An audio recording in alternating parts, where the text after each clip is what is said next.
Today it is Monday, May 24th, 2021, and we are live. Welcome to the African History Network show. Well, it's been a very busy day. Once again, it was a busy weekend. We had a great show Sunday night here on the African History Network show. So many of you all heard that.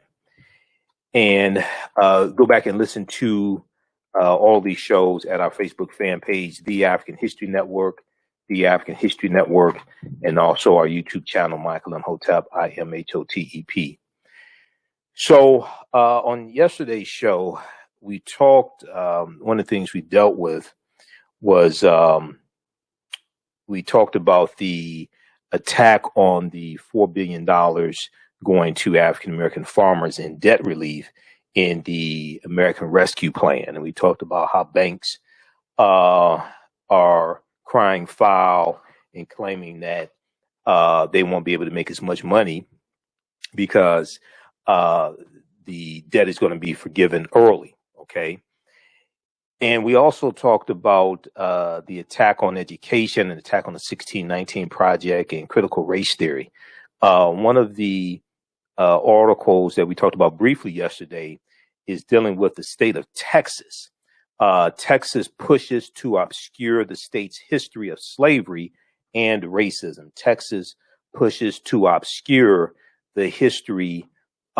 Texas pushes to obscure the state's history of slavery and racism. This was a big article from the New York Times from May 20th, 2021.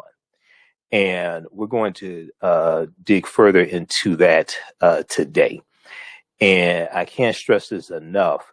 It's extremely important that the accurate history is being taught in schools and that you have people in the state legislatures and in the House of Representatives and the U.S. Senate who understand history, okay? Because their understanding of history shapes the policies that they write and that they vote for.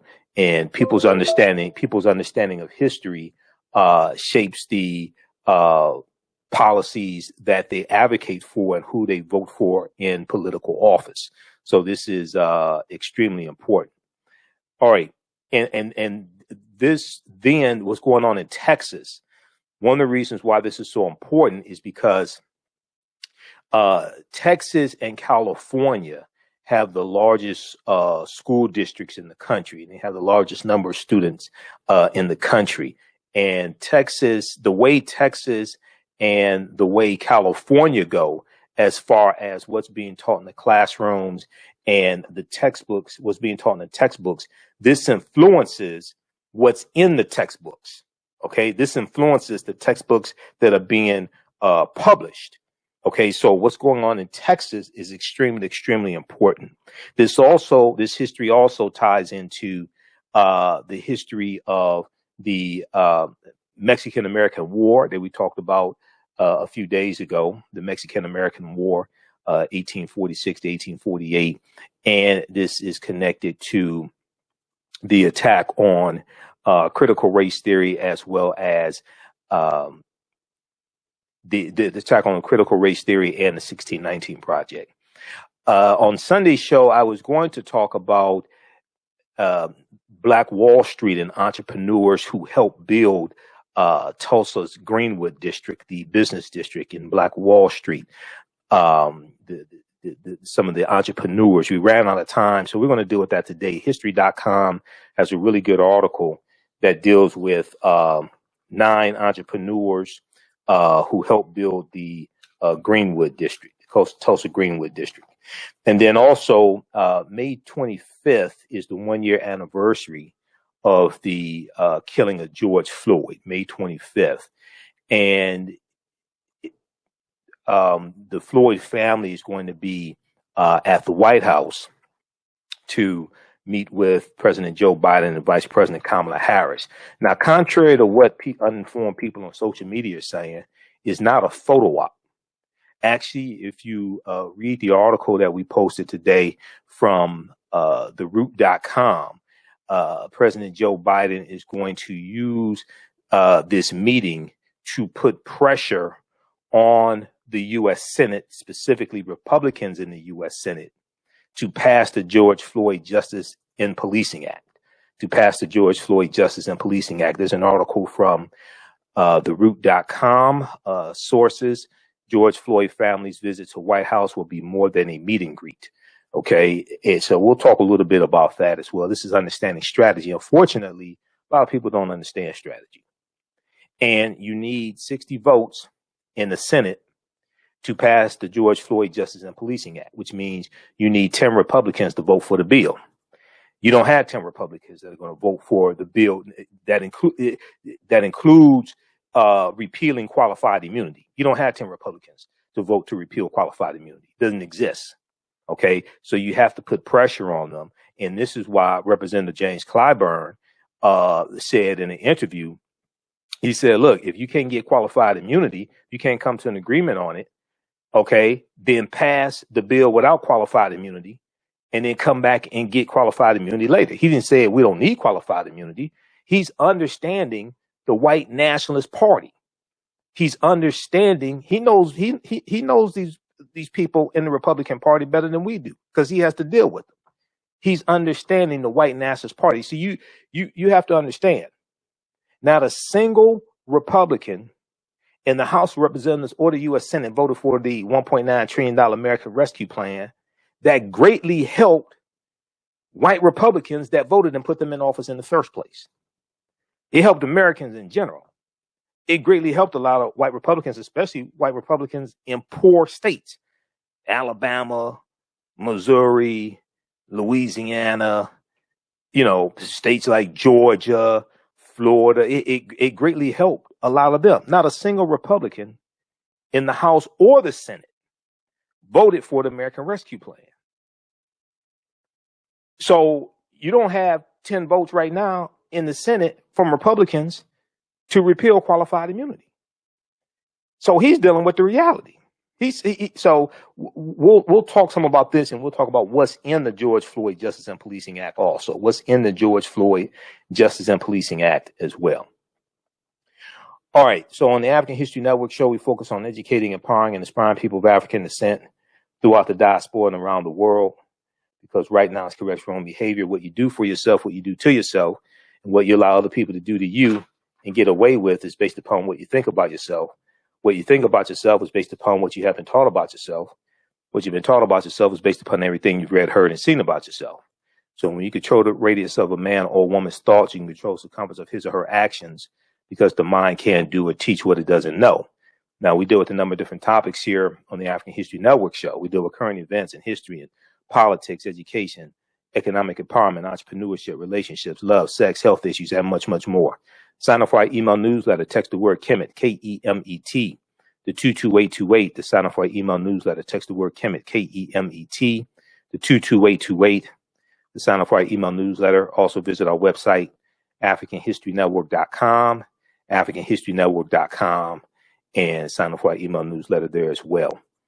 You can still register for the online course that I teach on Saturdays, 12 noon to 2 p.m. Eastern Standard Time, Ancient Kemet, the Moors, and the Maafa, Understanding the Transatlantic Slave Trade, what they didn't teach you in school. Ancient Kemet, the Moors, and the Maafa, Understanding the Transatlantic Slave Trade, what they didn't teach you in school. This is a 9-week online course that I teach 12 noon to 2 p.m. Eastern Standard Time.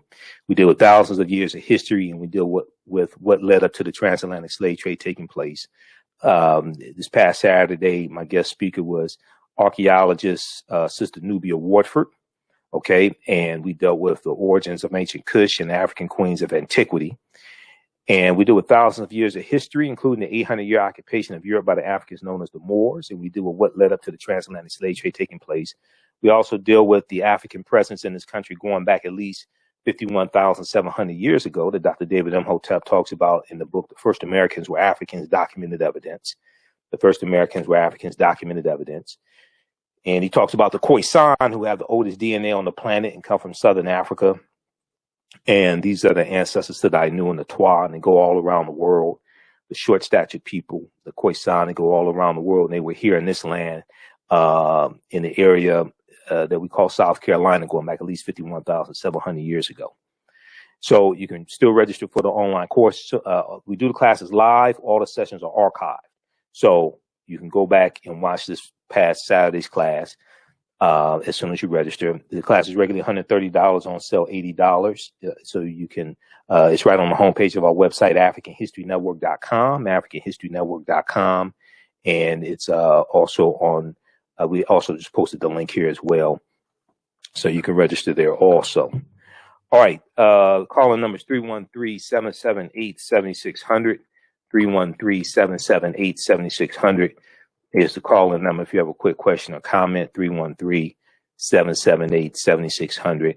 We're going to jump into this first story here. Okay. We'll jump into this first story here. Texas pushes to obscure the state's history of slavery and racism. All right. So this was a story that I saw from the New York Times. It's a big article from the New York Times from May 20th, 2021. We talked about this very briefly on Sunday's show, and I wanted to deal with it today because this is an extensive article. And this also is an example of how elections have consequences and how politics is the legal distribution of scarce wealth, power, and resources, and also the writing of laws, statutes, ordinances, amendments, and treaties, their adoption, interpretation, and enforcement. Politics impacts every aspect of our lives, including what is being taught in school.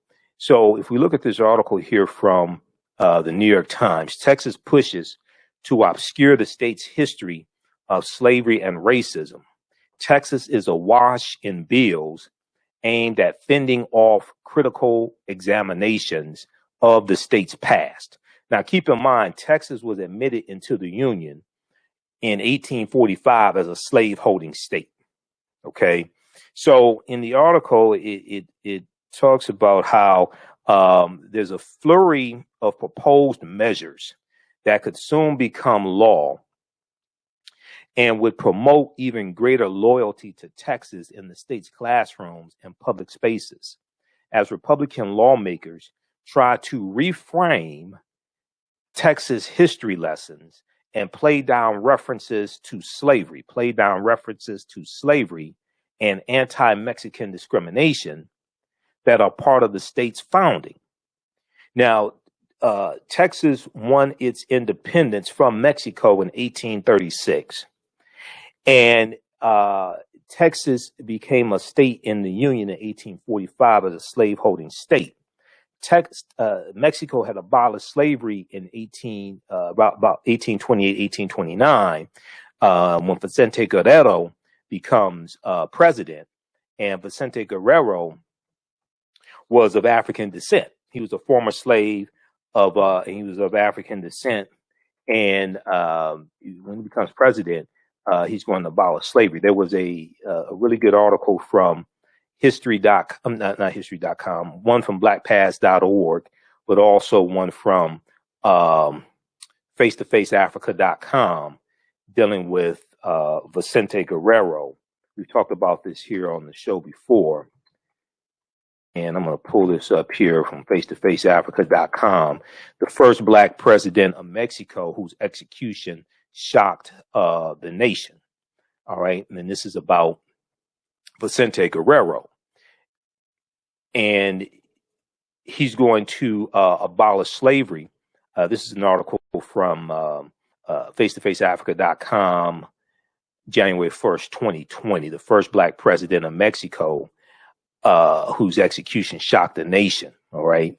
And you're going to have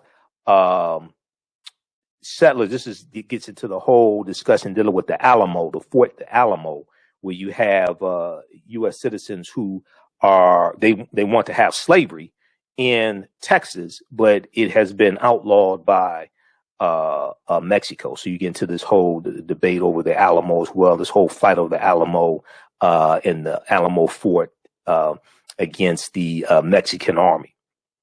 All right. So check out this article here from history.com.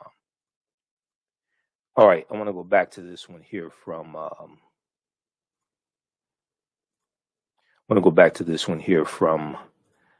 New York Times. All right, so the proposals in Texas, a state that influences school curriculums. The proposals in Texas, a state that influences school curriculums around the country through its huge textbook market, amount to some of the most aggressive efforts to control the teaching of American history. Okay, amount to some of the most aggressive efforts to control the teaching of American history. So whoever controls the teaching of the past will be in control of the trajectory of the future. And this article starts out talking about how every morning school children in Texas recite an oath to their state that includes the words, "I pledge allegiance to thee, Texas, one state under God." But Texas came into the Union as a slaveholding state. So, see, you can't get away from this history. Now, they go on to talk about how Idaho was the first state to sign into law a measure that would withhold funding from schools that teach such lessons, okay, that teach lessons about the role of slavery and pervasive effects of racism, okay, things like this. It goes on to say, and they come as nearly a dozen other Republican-led states seek to ban or limit how the role of slavery and pervasive effects of racism can be taught. This is a tax on teaching about systemic racism, oppression, and things like this in schools. We're going to deal with this on the other side of the break. You listen to the African History Network show right here on 910 AM, the Superstation of Future Radio. I'm Michael Imhotep.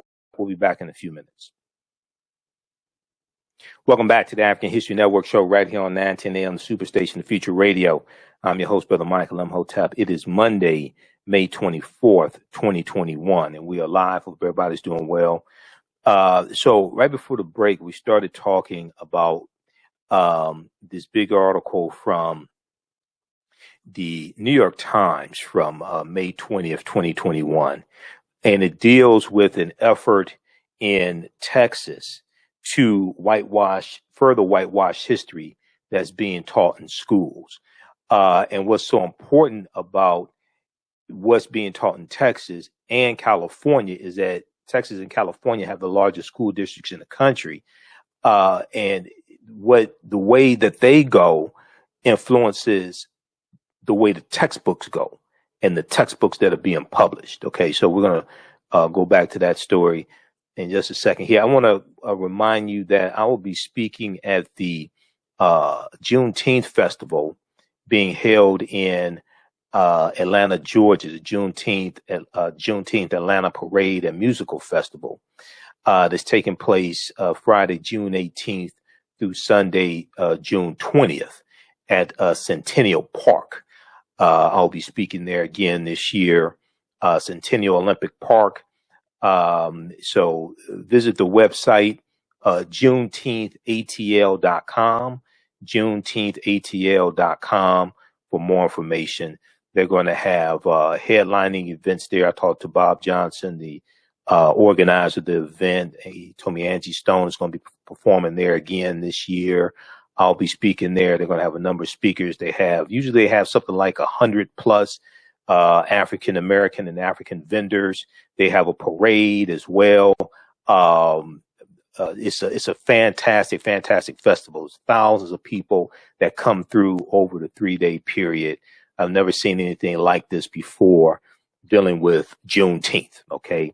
This is in Atlanta, Georgia, Friday, June 18th through Sunday, June 20th at Centennial Olympic Park. Okay. Visit JuneteenthATL.com for more information.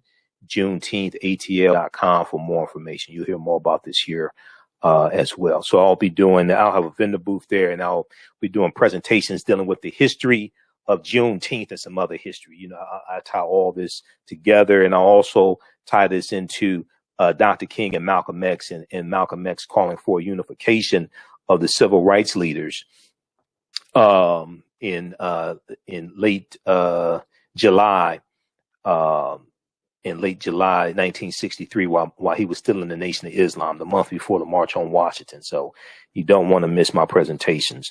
You'll hear more about that as well. Okay, let's go back to this piece right here from the New York Times. Texas pushes to obscure the state's history of slavery and racism. All right, now Mexico won its independence from Spain in 1821. Then Texas won its independence from Mexico in 1836. And then Texas becomes a state in the Union, a slaveholding state in the Union. Comes into the United States as a slaveholding state in 1845. All right, so the proposals in Texas, a state that influences school curriculums. The proposals in Texas, a state that influences school curriculums around the country through its huge textbook market, amount to some of the most aggressive efforts to control the teaching of American history. And they come as nearly a dozen other Republican-led states seek to ban or limit how the role of slavery and pervasive effects of racism can be taught, can be taught in schools. So you have Idaho was the first state to sign into law a measure that would withhold funding from schools that teach such lessons. And lawmakers in Louisiana, New Hampshire, Tennessee have introduced bills that would ban teaching about the enduring legacies of slavery and segregationist laws, or that any state or their country is inherently racist or sexist.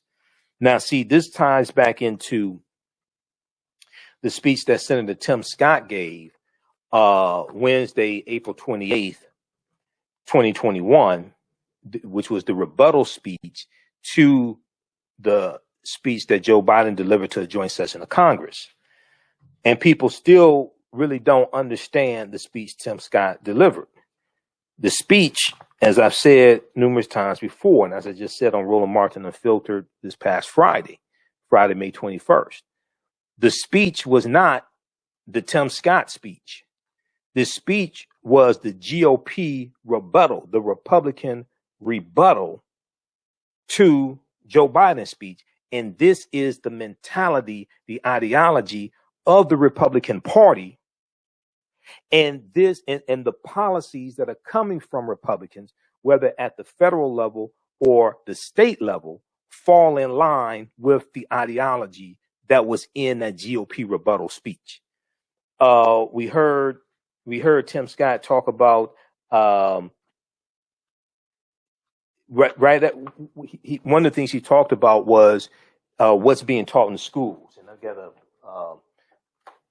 I have it right here. We're going to pull up. Let's see. I'll pull it up. It was an article from the USA Today. One of the things that Tim Scott said was 100 years ago, kids in classrooms were taught the color of their skin was their most important characteristic. Okay. And if they looked a certain way, they were inferior. Today, kids, again, are being taught that the color of their skin defines them. And if they look a certain way, they're an oppressor. They're an oppressor.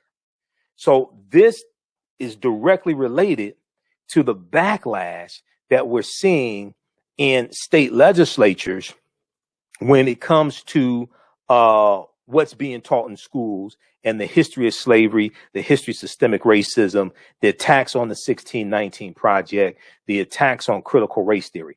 All of this is connected. People are being distracted by the messenger as opposed to focusing on the message and stopping the entity that's crafting the message and crafting the policies that fall in line with the message. Instead of us talking about stopping the white nationalist party, we're distracted by an errand boy for the white nationalist party. Tim Scott, he's an errand boy for the white nationalist party. We need to be focusing on stopping the white nationalist party, stopping the policies coming from Republicans. Because if you actually study them, they're detrimental to not just African Americans, but largely non-white people, and including some white people, that are detrimental to as well, if you actually study the policies. Read this article here from Washington Post. We talked about it a number of times. Senator Tim Scott's comments on race ignite a fiery debate. The first thing people should do is go through and watch the entire almost 15-minute speech he gave and analyze the speech. Because as I said before, people are missing even the most important part of the speech. Most important part of the speech is not when he said America's not a racist country, and this is a direct attack on critical race theory and things like the teachings that America is an inherently racist country, etc., and understanding critical race theory and how the laws and dealing with systemic racism and how the laws are inherent with systemic racism and used to oppress African Americans and people of color. That's not the most important thing that he said in the speech. Most important thing was the next thing he said. Next thing he said was, it's backwards to fight discrimination with different types of discrimination. It's backwards to fight discrimination with different types of discrimination. And it's wrong to try to use our painful past to dishonestly shut down debates in the present. You can't have honest debates in the present if you're ignorant of history, number one.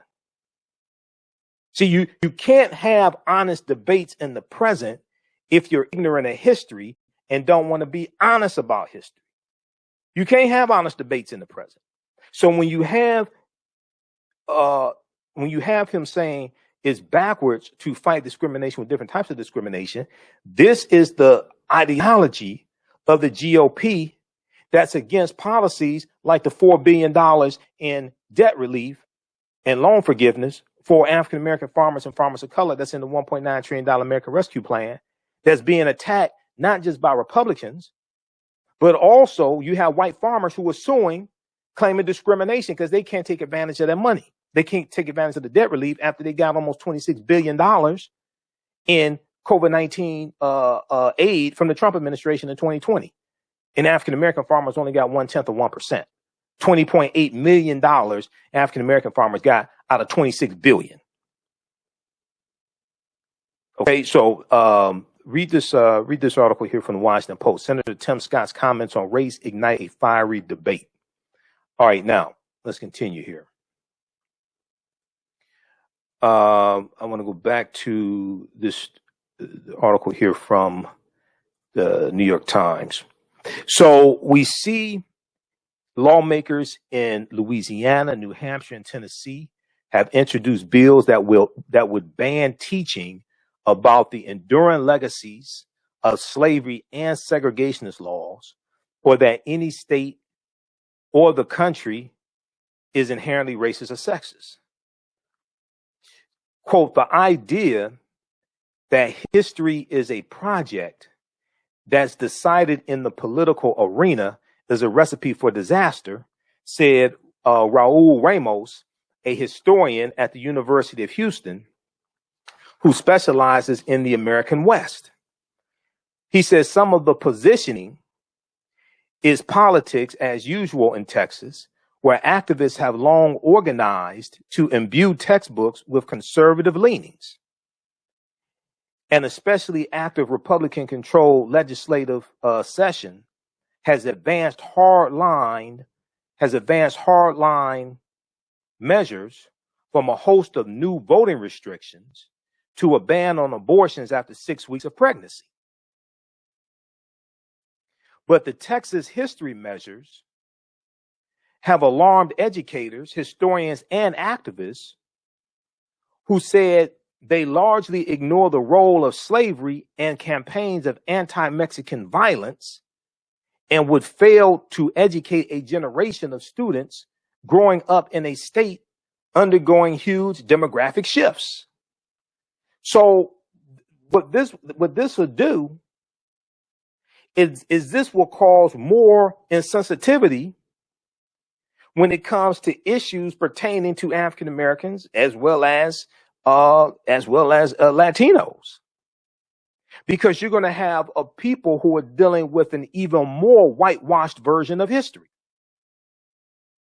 This will then influence the policies that they vote for and who they vote for political office. So let me go back to this here. All right. But the Texas history measures have alarmed educators, historians, and activists who said they largely ignore the role of slavery and campaigns of anti-Mexican violence and would fail to educate a generation of students growing up in a state undergoing huge demographic shifts. Because Texas is having a surging non-white population. Now, one of the measures that recently passed the Texas House, largely along party lines, would limit teacher-led discussions of current events. It would limit teacher-led discussions of current events. It would prohibit course credit for political activism or lobbying, and it would, which could include students who volunteer for civil rights groups, and it would ban teaching of the 1619 Project. Okay, now we just, on yesterday's show, we talked about how Nicole Hannah-Jones is being denied a tenureship as a professor at the University of North Carolina, Chapel Hill's journalism school, because conservatives on the college board of trustees, conservatives are blocking her tenureship because of the 1619 Project that she spearheaded for the New York Times.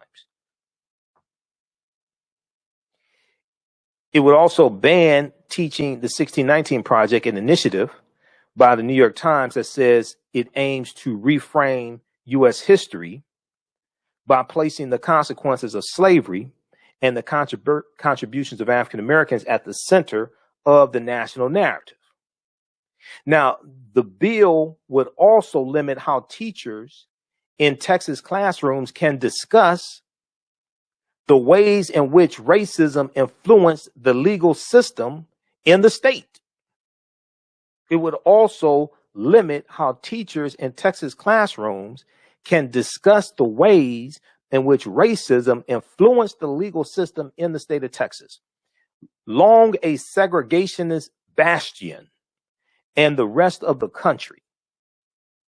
Another bill that sailed through the Texas House of Representatives, would create a committee to promote patriotic education about the state's secession from Mexico in 1836, largely by men who were fighting to expand slavery. This is the history of Texas. As I said before, if you go back and watch the show we did dealing with the slavery and the Mexican-American War. Mexican-American War from 1846 to 1848. Texas wins its independence from Mexico in 1836, and the Texas Rangers are formed in 1836. But the Texas Rangers, the state police, the Texas Rangers, and you know, you had the TV show Walker, Texas Ranger with Chuck Norris. You had the old radio show from like the 1940s and 50s called the Texas Rangers, starring Joel McCrea as Ranger Jace Pearson. And then that became a TV show. I think it was a TV show. They had a movie because I am an old radio show buff. So the Texas Tales of the Texas Rangers was the old radio show. That's one of my favorite old radio shows. Dragnet, Tales of the Texas Rangers, the Green Hornet. Those are all some of my favorite radio shows. The Texas Rangers started out as a group of bounty hunters hired by slave owners in Texas to go into Mexico and capture runaway slaves who ran away from Texas because Mexico was free territory. Going back to 1828, 1829, when Vicente Guerrero abolishes slavery. Vicente Guerrero becomes the second president of Mexico, and abolishes slavery. So you had the Southern Underground Railroad that we've talked about before. The Southern Underground Railroad was Africans running into Mexico, okay, which was free territory, as opposed to running up north, okay, on the Underground Railroad, as opposed to going up north even after it becomes, because the Underground Railroad doesn't start till about right around 1830. Okay. So even when it comes into existence, instead of going up north over 1,000 miles, you can just run into Mexico. All right. There's a really good article from History.com, official website of the History Channel, called The Little Known Underground Railroad That Ran South to Mexico. The little known Underground Railroad that ran south to Mexico. And this deals with the Southern Underground Railroad. You also had runaway Africans going into Florida, which was free territory up until 1821, because Florida was Spanish territory, but it becomes U.S. territory right about 1821. So prior to 1821, when it's Spanish territory, a lot of them are going to run into Florida as well. This we had a Seminole Indian, some end up going to live, with the Seminoles and things like this. And a lot of Seminoles were, Africans as well. All right. If we look briefly here, and then I want to get to this next story. If we look briefly here, some of the history of Texas independence. Texas declared their independence March 2nd, 1836. March 2nd, 1836. Read this article here from history.com, dealing with this day in history. Texas declares their independence March 2nd, 1806. The Texans also adopted, so they do with the Texas Revolution. The Texans also adopted a constitution that protected the free practice of slavery, which had been prohibited by Mexican law. Then they start talking about General Antonio Lopez de Santa Anna.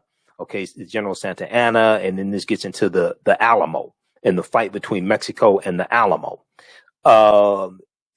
In San Antonio, Mexican General Antonio Lopez de Santa Anna's siege of the Alamo continued, and the fort's 185 or so American defenders waited for the final Mexican assault, because in the Alamo, these Americans, right, they wanted to have slavery. Okay, they wanted to have slavery, but Mexico had abolished slavery. Okay, so it goes through and deals with this history leading up to Texas independence in 1836, independence from Mexico. All right. Now, in 1821, Mexico gained its independence from Spain. All right. So you have to understand this chronology of history. Okay. I'm just looking at my notes here.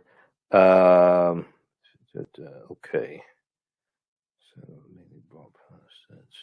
In 1821, Mexico gained independence from Spain, and Austin negotiated a contract with the new Mexican government that allowed him to. They're talking about Stephen F. Austin. In 1820, Moses Austin, a U.S. citizen, asked the Spanish government in Mexico for permission to settle in sparsely populated Texas. So this is when Texas is still Mexican territory. Land was granted, but Moses Austin died soon thereafter. So his son, Stephen F. Austin, took over the project. Okay, Stephen F. Austin. In 1821, Mexico gained independence from Spain, and Stephen F. Austin negotiated a contract with the new Mexican government that allowed him to lead some 300 families to the Brazos River. Under the terms of the agreement, the settlers were to be Catholics. Under the terms of the agreements, the settlers were to be Catholics. But Austin mainly brought Protestants from the southern United States. Okay.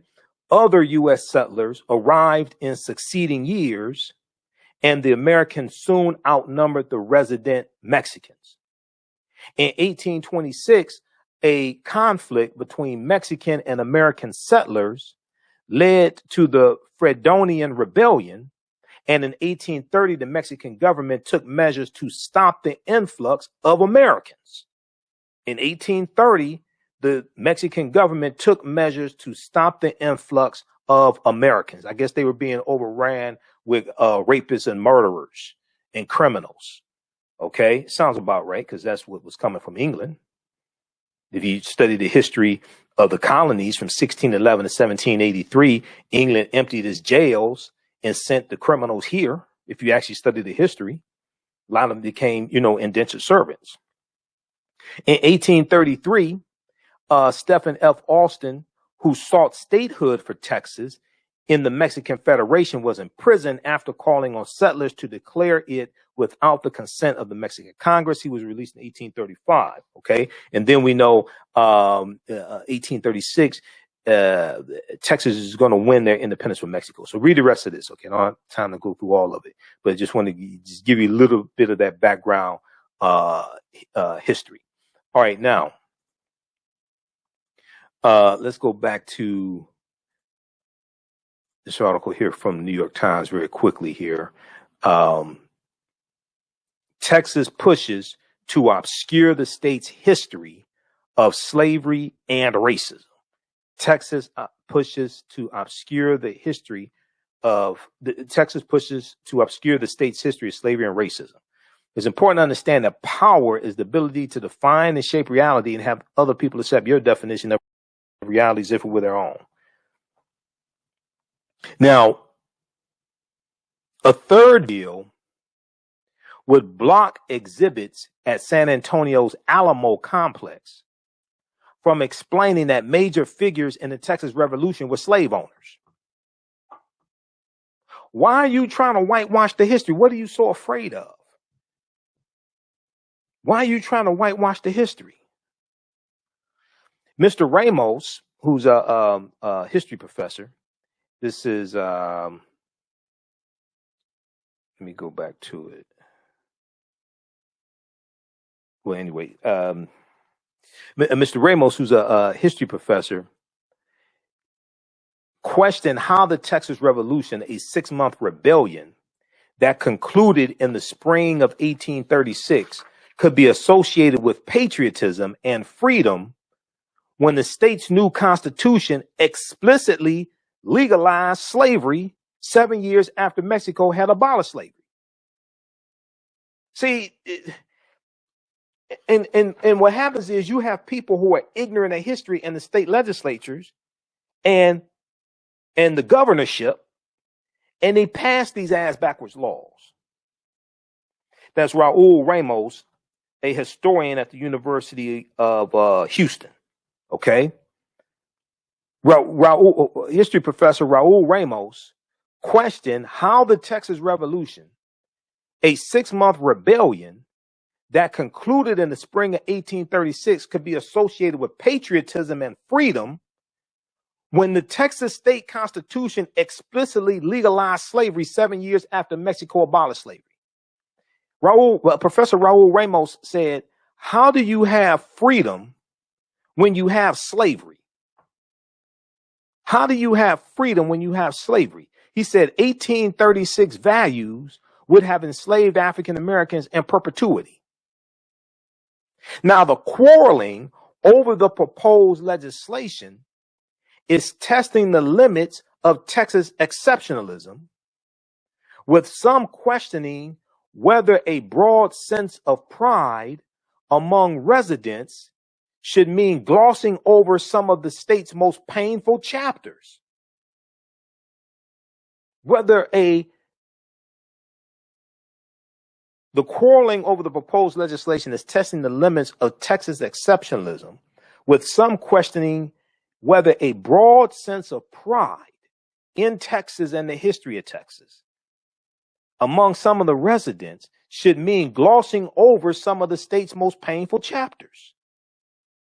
The proposed laws have also stirred ideological battles over everything from the January 6th attack on the U.S. Capitol building, the insurrection led by domestic terrorists, with Texas Republicans voting down a proposal that would have required schools to teach about the insurrection, to the immigration status of the white American enslavers who settled illegally in what was then northern Mexico before figuring among the state's founders, because they illegally occupied in Texas the Alamo Fort. That's why they went to war. That's why they were fighting with Mexico. They were there illegally. But see, this is why I have a problem when you have certain people that want to call other people illegal in this country. Because if you look at the fight over Texas, if you look at what led to the Mexican-American War, that was European expansion trying to take over the entire North American continent. Then you want to call other people illegal whose land you stole, or you instigated a war, okay? And then and even though the U.S. bought the land, the Treaty of Guadalupe Hidalgo in 1848, which ends the Mexican-American War, the U.S. is going to pay Mexico about $15 million for Colorado, Arizona, New Mexico, California, Utah, and Nevada for that territory. Mexico didn't want to sell the territory in the first place. The U.S. is trying to take over the entire North American continent. Okay, so they instigate this war, this territorial dispute, which leads to the Mexican-American War. And then they're going to, and Mexico gave up a third of their land, okay, in the Treaty of Guadalupe Hidalgo. And there's still tensions today between Mexico and the U.S. going back over 150 years ago over what happened. And then you want to call the Mexicans rapists and murderers. And you want to say, oh, they're invading our land. Really?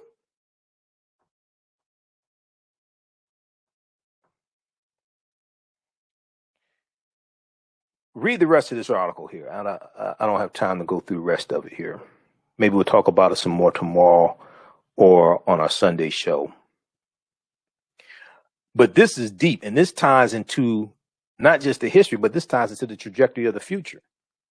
Texas pushes to obscure the state's history of slavery and racism.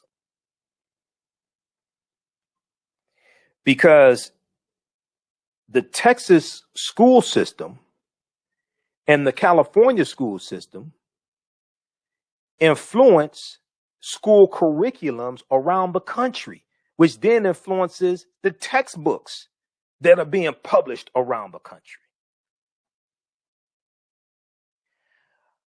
All right, we're going to squeeze in this next story quickly. Be sure to register for the online course that I teach on Saturdays, 12 noon to 2 p.m. Eastern Standard Time, because we get deep into it. And I can go past 2 hours if I want to. We did 2.5 hours this past Saturday, because we had archaeologist Sista Nubia Wardford as our guest speaker. The online course is called Ancient Kemet, the Moors, and the Maafa, Understanding the Transatlantic Slave Trade, where they didn't teach you in school. We do thousands of years of history and what led up to the transatlantic slave trade taking place. I do a PowerPoint presentation. We have book references, articles, video clips, guest speakers. We do the classes live Saturday, 12 noon to 2 p.m. Eastern Standard Time. So if you go to our website, AfricanHistoryNetwork.com, it's right on the homepage. You can scroll down, you see the information here. Next class is Saturday, May 29th. Here's the information for the class of Sista Nubia Wardford, African-American female archaeologist. So you click on register here, it takes you to the next place, click right here to enroll. As soon as you register, you can start watching the content. You can watch the class we just did this past Saturday. And we have a lot of archive content there for you. We do the classes live. All the sessions are recorded. You can watch from around the world. So it's Saturdays, 12 noon to 2 p.m. Eastern Standard Time, Ancient Kemet, the Moors, and the Maafa, Understanding the Transatlantic Slave Trade, what they didn't teach you in school. We do thousands of years of history and what led up to the transatlantic slave trade taking place. All right. let me see. We're going to squeeze in this next article here. Those watching on our Facebook fan page, The African History Network, The African History Network, and my YouTube channel, Michael Imhotep, Imhotep. Keep watching because we're going to keep broadcasting a few more minutes. We'll talk very briefly about the Black Wall Street, about 9 entrepreneurs who helped build Tulsa's Black Wall Street. We'll talk about that more tomorrow on tomorrow's show. And on tomorrow's show, we'll also talk about the reparations bill dealing with the Tulsa Race Massacre as well. Okay. All right. We're out of time here on 910 AM Superstation WFDF. You can also support us through Cash App, $ the AHN Show through Cash App, and also through PayPal, paypal.me/the AHN Show, paypal.me/the AHN Show, or at our website, AfricanHistoryNetwork.com, AfricanHistoryNetwork.com. Remember, right now, it's correct wrong behavior is not over till we win. Wakanda forever. And we'll talk to you tomorrow. Peace. All right, stand by. Okay, we're going to talk briefly here about the George Floyd Justice and Policing Act. The George Floyd Justice and Policing Act. What's in the George Floyd Justice and Policing Act? We know that President Biden gave a deadline of May 25th that he wanted the bill passed through Congress. We know it already passed the House of Representatives. It's stuck in the Senate. It's being negotiated. Senator Tim Scott, a Republican from South Carolina, is negotiating with Democrats. He's negotiating with 2 members of the Congressional Black Caucus over what's in the George Floyd Justice and Policing Act. Tim Scott is negotiating on behalf of Republicans. You don't have 10 Republicans in the Senate who are going to vote to repeal qualified immunity. Okay, that doesn't exist. You didn't have 2 Republicans in the Senate to vote for the $1.9 trillion American Rescue Plan that would help their own constituents and many Republicans that voted for it. You didn't even have that. So this is what we're dealing with. Now, if we look at this article here, there's one from NBC News. Here's what's in the George Floyd Justice and Policing Act. And let me pull this up here.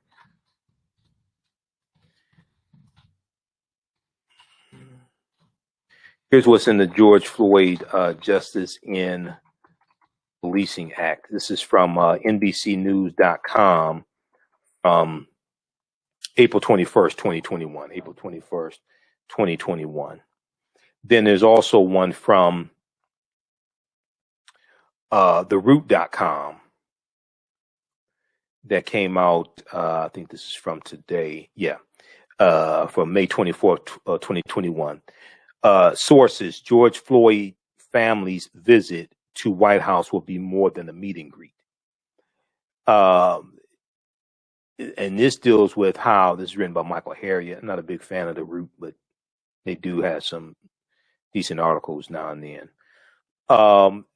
This deals with how the president will use the visit of the Floyd family, by the Floyd family, as an opportunity to push for the passage of police reform legislation currently languishing in Congress. It's actually in the Senate. It already passed the House of Representatives. It's stuck in the Senate. Okay. In stark contrast to the previous president, Donald Trump, Benedict Donald, who responded to Floyd's May 2020 death by noting the tragedy of the quote unquote white people who were killed by police. Joe Biden will host the Floyd family at the White House on Tuesday, May 25th. The Day of Remembrance will also be used to remind elected officials that there are steps this country can take to blunt the scourge of police violence. Okay. According to sources with the event scheduled for Tuesday, Vice President Kamala Harris will join President Joe Biden, Director of the U.S. Domestic Policy Council Susan Rice, and Senior White House Advisor Cedric Richmond, who used to be a member of the Congressional Black Caucus and representative from Louisiana. The attendees are key players in the ongoing negotiations for the George Floyd Justice and Policing Act. Okay. While the meeting has been painted as a conventional public relations appearance, Biden's main goal is to reaffirm his administration's commitment to police reform, sources say. Read the rest of this article here, because I see a lot of dumbass comments on social media from people that don't read, and they're not going to share this type of information with you. Okay. And then also you still have people who, for some reason, think the anti-Asian hate crime bill is just for Asian Americans because they haven't read the bill. Go to congress.gov and read the bill. First of all, the name of the bill is the COVID-19 hate crime bill. When you read the actual name of the bill, and then Asian American is not in the name of the bill. It's the COVID-19 hate crime bill. And if you actually read the text of the bill, and you can read the bill at congress.gov, where you can read all the other bills coming from the House of Representatives and the U.S. Senate, the bill deals with COVID-19 related hate crimes against people regardless of race or ethnicity. It's not specific to Asian Americans. Yes, it was spurred because of a 150% increase in hate crimes against Asian Americans, which was largely related to COVID-19, attacks by Donald Trump on Asian Americans and associating Asian, especially Chinese, with coronavirus and things like this. And then you had the killing of a number of Asian Americans at three spas in the Atlanta area. Okay, so it's spurred by all of that. But when you actually read the text of the bill, that hate crime bill is not specific to to Asian Americans. It's dealing with COVID-19 related hate crimes, regardless of the race or ethnicity of the people who the crimes are being perpetuated against. But this is what happens when you don't read. So if we look at this here,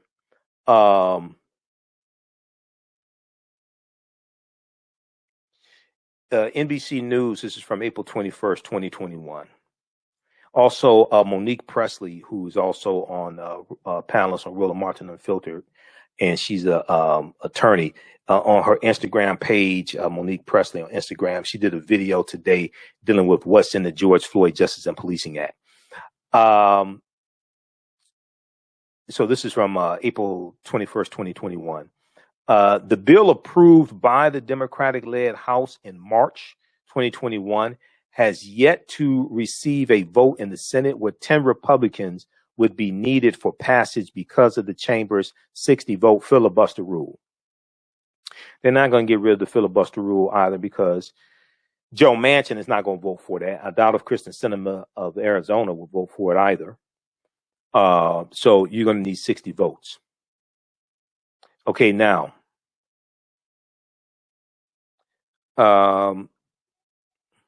the bill aims to end certain police techniques, including chokeholds and carotid artery holds, two forms of potentially deadly force. Such practices would be banned at the federal level, and federal funding for local and state police agencies would be conditioned on those agencies outlawing them. The bill also seeks to improve police training and invest in community programs designed to improve policing and promote equitable new policies. Now, other provisions in the bill include a ban on no-knock warrants in federal drug cases. As with chokeholds, encourage local and state agencies to comply by tying bans to federal funding. And let me pull this up here. Okay. A no-knock warrant led to the fatal shooting of 26-year-old Breonna Taylor by police last year in Louisville, Kentucky. The bill would also, in its entirety, end qualified immunity, which protects law enforcement officers from most civil lawsuits. The bill would also make it easier to prosecute police officers accused of misconduct by lowering the legal standard from willfulness to recklessness. Right now, at the federal level, to charge a police officer, like if they unjustly kill someone, you have to prove willful intent. You have to prove that they willfully intended to deprive someone of their civil rights. You have to prove willful intent. Not that they actually did deprive someone of their civil rights. You have to prove that they willfully intended to do it, which is a very high bar to reach. Okay, that's a very high standard to reach. The bill would also prohibit racial, religious, and discriminatory profiling by law enforcement agencies at the local, state, and federal levels. And it would mandate training against such discriminatory profiling.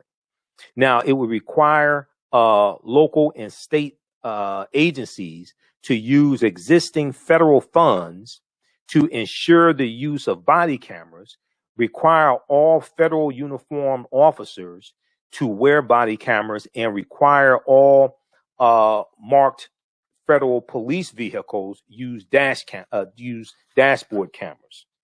All right, now I want to look at something here.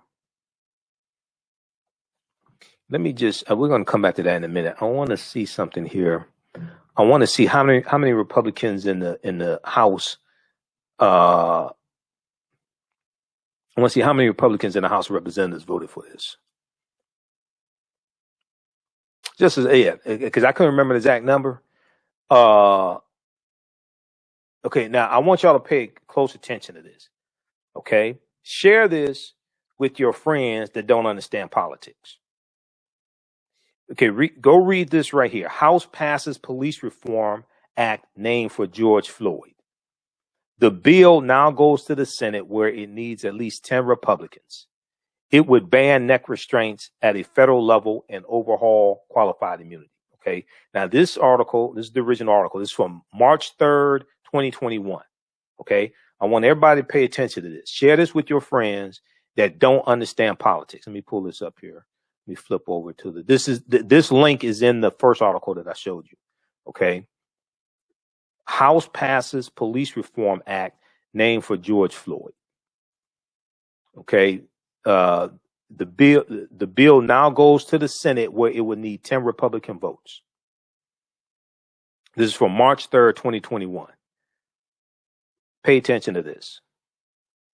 The George Floyd Justice and Policing Act. The bill is H.R. 1280. It passed 220 to 212 in the House of Representatives. 220 to 212 in the House of Representatives. Although a Republican representative said he voted yes by mistake and changed the official record to reflect his opposition. You had 212 Republicans that voted against the George Floyd Justice and Policing Act. Representative Lance Gooden, Republican of Texas, tweeted that he pressed the wrong button and voted for the bill by accident. See, this is an example of how elections have consequences. Because if there were 7 more Republicans in the House of Representatives, the bill would not have passed the House of Representatives. And it wouldn't be in the Senate right now being negotiated. Well, they could negotiate it in the Senate, but it ain't going to pass the House, so it's not going to go anywhere. This is an example of how elections have consequences. A version of the bill passed last year in 2020, but stalled in the Senate.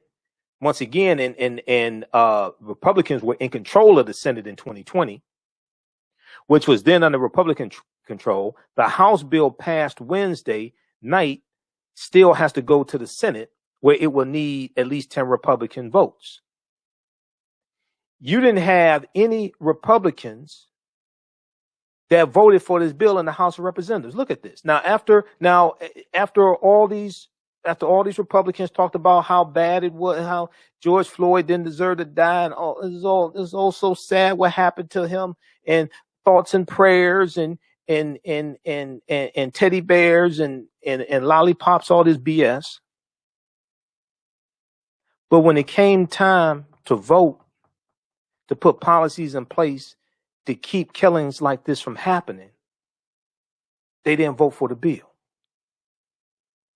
This is why these are some of the same traitors that voted not to certify the 2020 election results. You had 147 traitors in the U.S. House of Representatives, Republicans, who voted not to certify the 2020 election results after the results were certified by 50 state legislatures.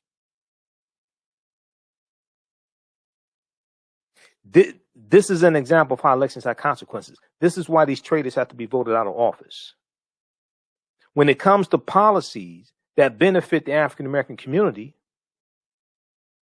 they vote against these policies. 212 Republicans voted no. They voted along party lines. I don't think a single Republican voted for the George Floyd Justice and Policing Act in the House of Representatives.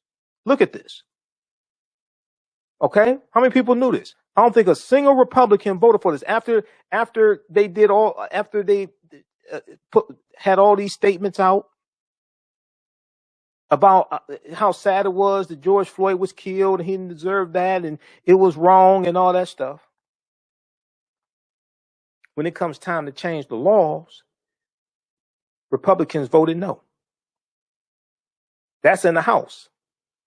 You're dealing with these same dumbasses in the Senate. This is why Representative James Clyburn said what he said. He knows the type of white nationalists he's dealing with in the Republican Party. He knows not a single one of these traitors voted for the George Floyd Justice and Policing Act in the House of Representatives. You're dealing with dumbasses like that in the Senate also.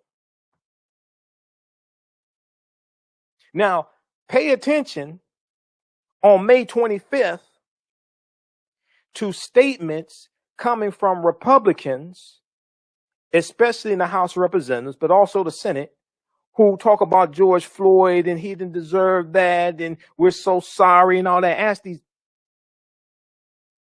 about to cuss. Ask these people in the House, why'd you vote no on the George Floyd Justice and Policing Act? See, you can't come and tell African Americans how good your policies are, Republicans. Then when it comes time to vote for policies that we advocate for and are beneficial to us, you vote no. For Republicans in the Senate who are going to put out statements talking about George Floyd on May 25th, the 1 year anniversary, you have to ask them, well, are you going to vote for the George Floyd Justice and Policing Act in the Senate? Are you going to vote to repeal qualified immunity?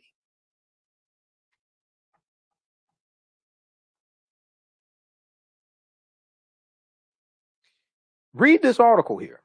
Because there's a lot of BS floating around on social media from people that don't read, have no clue what the hell they're talking about. They're not going to show you stuff like this. Read this article from NBC News. House passes Police Reform Act named for George Floyd. Only people that voted for this in the House of Representatives were Democrats. You may have had one or two independents. I'm not sure. No Republicans voted for this. The one Republican that voted for it, Representative Lance Gooden, Republican of Texas, he voted by accident. He tweeted. He wanted to make sure his people knew, hey, look, I ain't vote for this BS. I'm going to change my vote. I voted by accident. I hit the wrong button. So what does that tell you? Also, if people say the Congressional Black Caucus don't do anything, your ass don't read. Who the hell you think constructed the bill? The Congressional Black Caucus was involved in constructing this bill.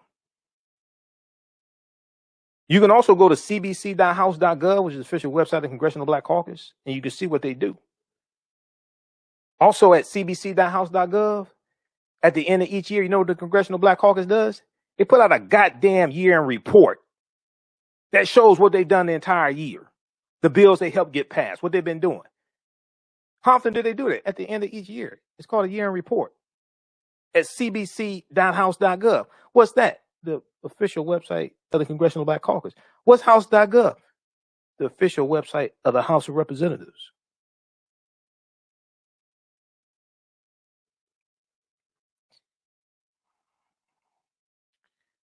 Okay, let's continue. What about the anti-lynching bill? Anti-lynching bill passed the House of Representatives. It was blocked in the Senate by who? Senator Rand Paul, Republican of Kentucky. Blocked the anti-lynching bill. Even Senator Tim Scott voted for it. Even Senator Tim Scott advocated for the anti-lynching bill. Senator Tim Scott, black Republican from South Carolina, advocated for the anti-lynching bill. Senator Kamala Harris advocated for the anti-lynching bill. Senator Cory Booker advocated for the anti-lynching bill. Who the hell you think wrote the damn bill? Who blocked it? Senator Rand Paul, Republican of Kentucky. Now, I think, and at one point, they put the anti-lynching bill in the George Floyd Justice and Policing Act, tried to get it passed that way. It got blocked also. Now, what I think they should do is come back. Now, you don't have, in this climate right here, after this insurrection, January 6th, and you got Republicans in the Senate that don't even support having a bipartisan fact-finding mission, like the 9/11 Commission. You got Republicans in the Senate that don't even support that. In this climate here, after this insurrection, after Republicans in the House just voted Representative Liz Cheney out of her leadership position as congressional chair because she won't go along with the big lie. I don't think you had 10 Republicans in the Senate that are going to vote for the anti-lynching bill. Now, not in this climate. I don't think. Now, Democrats should come back and try to get it passed anyway. I don't think you're going to have 10 Republicans that are going to vote for the anti-lynching bill now. They should, but I don't think you're going to have that now. We'll see. You didn't even have 2 Republicans that voted for the American Rescue Plan. They helped their own white Republicans that voted for them. They didn't even vote for that. The $1.9 trillion American Rescue Plan, no Republicans in the House or Senate voted for that bill. And see, the anti-lynching bill, if you have 10, you're going to need 10 Republicans to vote for it. Name me the 10 Republicans you think will vote for the bill. If they vote for that bill, they're going to have to explain why you need an anti-lynching bill. If you understand the history of lynching in this country, and I'm all for the anti-lynching bill passing. I was for the anti-lynching bill passing in 1917. When you had 10,000 African Americans marching down Fifth Avenue in what's known as the Silent March, organized by James Weldon Johnson of the NAACP, and that was after the 1917 East Illinois race riot that took place. So the federal anti-lynching bill should have passed in 1917. But if they pass the anti-lynching bill, then you're going to have to admit to the history of this country. The only reason why you need an anti-lynching bill is because of white people lynching African Americans. You don't need an anti-lynching bill because of African Americans lynching white people. That's not why you need an anti-lynching bill. So if we look at the history of lynchings, from 1882 to 1968, and NAACP has some really good information on this. NAACP has a page dealing with the history of lynchings. Okay. Now I know a lot of people talk about the NAACP, but if you actually go look at what they do, I mean, they do a lot of good work. People don't read. Go to NAACP.org, their national website. They have a page dealing with the history of lynchings. Let me go here. From 1882 to 1968, there were 4,743 lynchings in America. Where is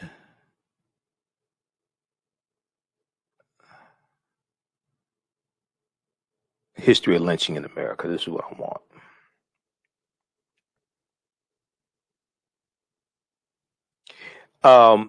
Out of the 4,743 lynchings that took place in America, 72% of the people who were lynched were African Americans. Okay. You had 1,297 white people who were lynched. White people were lynched because the Ku Klux Klan and other groups like the Klan, it wasn't just the Klan. The Ku Klux Klan, they were lynching white Republicans. Okay, it wasn't just African Americans being lynched in this country. This is why it's important to understand history. History shapes policies. Okay, understanding history shapes policies. We don't understand our own history. Half our people still think Willie Lynch historically existed. Willie Lynch never historically existed. One, and two, the Willie Lynch letter 1712 has been proven to be a fraud. But if we look at this here, dealing with what are lynchings and history of lynchings, this is at NAACP.org, the official website, the national chapter of NAACP. From 1882 to 1968, 4,743 lynchings occurred in the U.S. This is based upon recorded lynchings, according to records maintained by NAACP. Other accounts, including the Equal Justice Initiative's extensive report on lynching, count slightly different numbers. Okay, but that's not important. The most number of lynchings took place in Mississippi. 581 took place in Mississippi. Philadelphia, Mississippi is where you had Goodman, Schwerner, and Cheney who were killed. June 21st, 1964. I just watched the episode of Godfather of Harlem. That's one of my favorite shows, Godfather of Harlem. Professor James Small, one of my teachers, is the history consultant on the TV show Godfather of Harlem. At the end of the show, when you watch the credits, you'll see his name, Professor James Small, as a consultant. They just did the episode dealing with the three civil rights workers, Goodman, Schwerner, and Cheney, who were killed. And that's a lynching there also. They were killed June 21st, 1964. Let me just give you just a little background information here.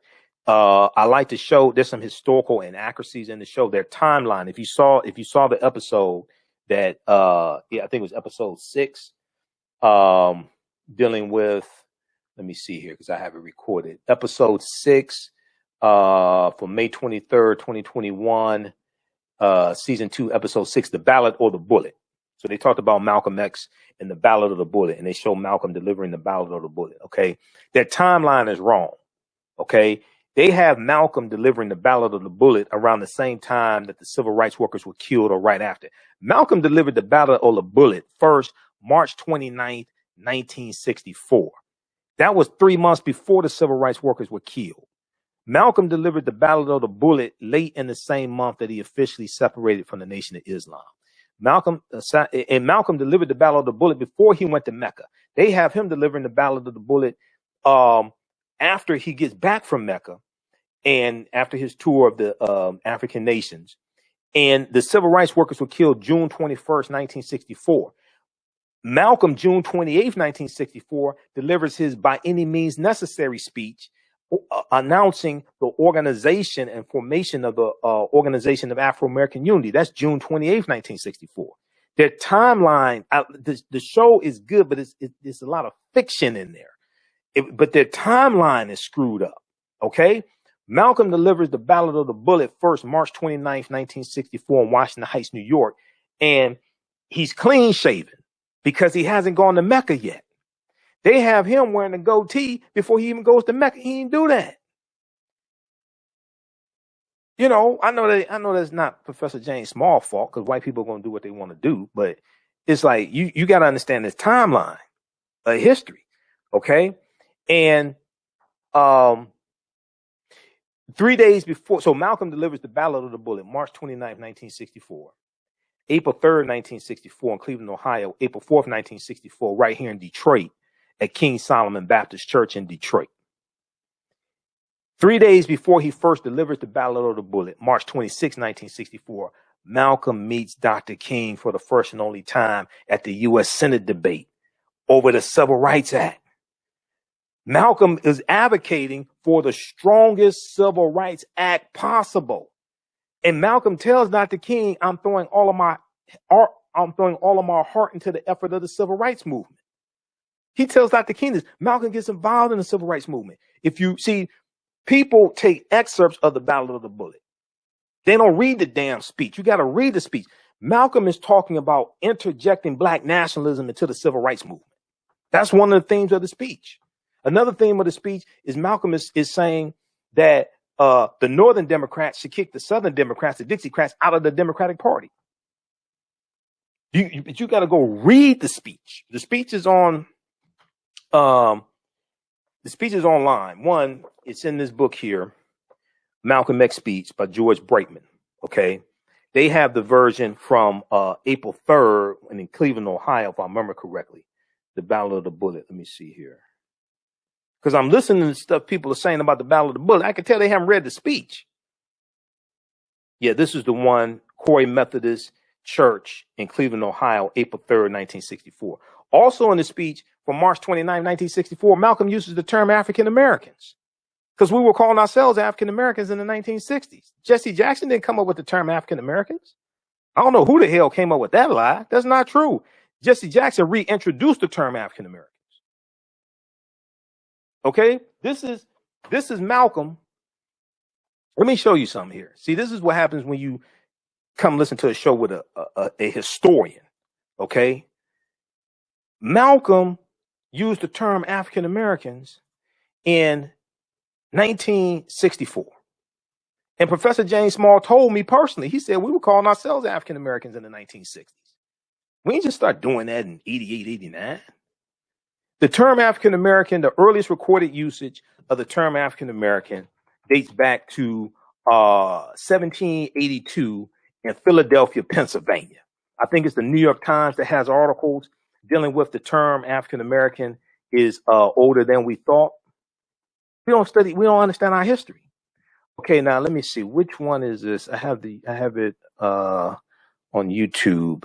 I have it bookmarked. Let me see. Okay, they took that one down, so we can't use that one. I've got the video already downloaded. Let me go to my own archive. I'm looking at what's on YouTube. But I have an archive of thousands of videos because I know they're going to take this stuff off of YouTube, and I preserve this stuff here. I have like 5, 6 external hard drives with videos and documentation and articles, all different types of things like that. Okay, which one is this one? Who are you? You don't know. Don't tell me Negro. That's nothing. What were you before the white man named you a Negro? And where were you? And what did you have? What was yours? What language did you speak then? What was your name? It couldn't have been Smith or Jones or Bunch or Powell. That wasn't your name. They don't have those kind of names where you and I came from. No, what was your name? And why don't you now know what your name was then? Where did it go? Where did you lose it? Who took it? And how did he take it? What tongue did you speak? How did the man take your tongue? Where is your history? How did the man wipe out your history? What did the man do to make you as dumb as you are right now? African Americans. African Americans. African Americans who are so-called Negro.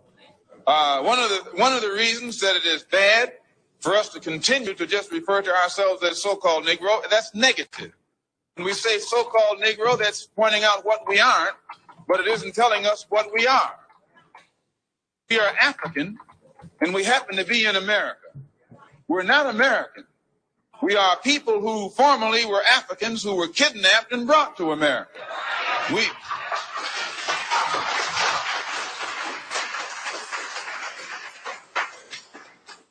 Our forefathers weren't the Pilgrims. We didn't land on Plymouth Rock. The rock was landed on us.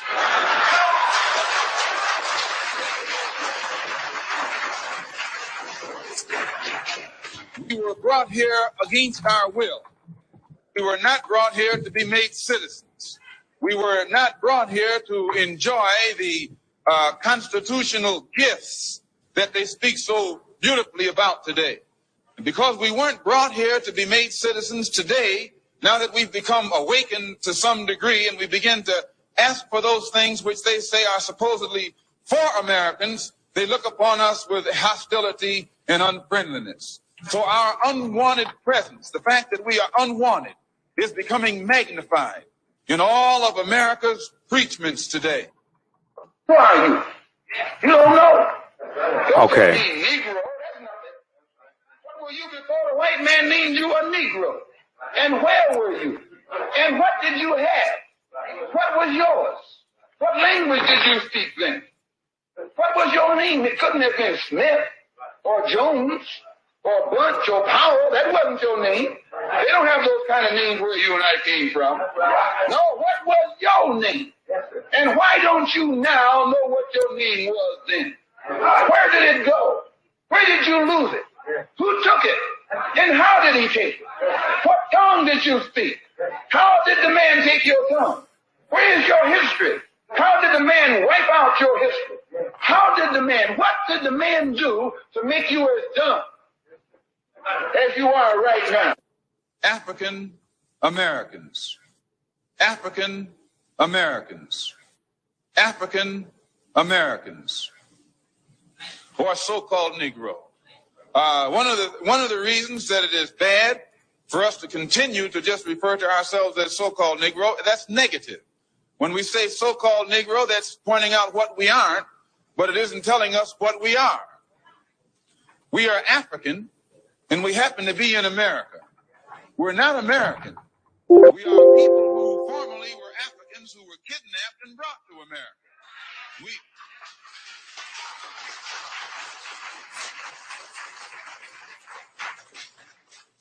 Our forefathers weren't the Pilgrims.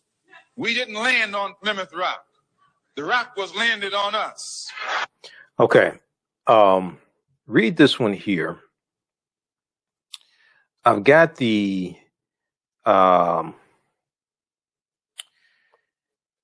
okay, this is the Ballot of Bullet from March 29th, 1964. This is when he first delivers it. This is in Washington Heights, New York. The clip that I just played, I think that's from, I'm pretty sure that's from March 29th, 1964 also, the Ballot of Bullet. But even in the one from April 3rd, 64, the Ballot of the Bullet from April 3rd, 64. If we look here, page 36 of Malcolm X Speaks, with prefatory notes by George Brightman, Malcolm says, right now in this country, if you and I, 22 million African Americans, that's what we are, Africans who are in America. He says, you're nothing but Africans. Nothing but Africans. He said, in fact, you get farther calling yourself African instead of Negro. He said, Africans don't catch hell. He said, you're the only one catching hell. They don't have to pass civil rights bills for Africans. An African can go anywhere he wants right now. All you have to do is tie your head up. That's right. Go anywhere you want. Just stop being a Negro. Okay. He said, you can change your name to an African name. That'll show you how silly the white man is. You're dealing with a silly man.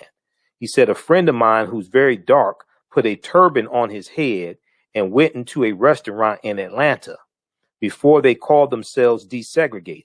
He went into a white restaurant. He sat down. They served him. And he said, what would happen if a Negro came in here? And there he is sitting black as night. But because he had his head wrapped up, the waitress looked back at him and says, quote, why, there wouldn't be no N-word there coming here, end quote.